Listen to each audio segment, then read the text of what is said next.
Замисляли ли сте защо хората толкова лесно се отказват от всякакви хранителни режими, като започнат?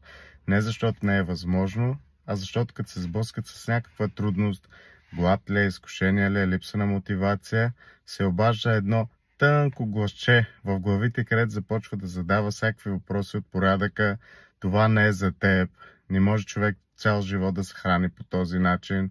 Нали, всякакви неща, които да се накара един човек да се върне към старите навици, но повечето хора забравят причината. Тоест, вие ако не сте хормонално добре, вие ако имате наднормено тегло, вие ако имате някакъв здравословен проблем, то тогава е може би хубаво да си знаете много добре причината, за която започвате. И да, може би ще се наложи в началото да бъдете по-стриктни отколкото трябва, по-стриктни от някои други хора, обаче не забравяйте причината, за която правите това цялото нещо.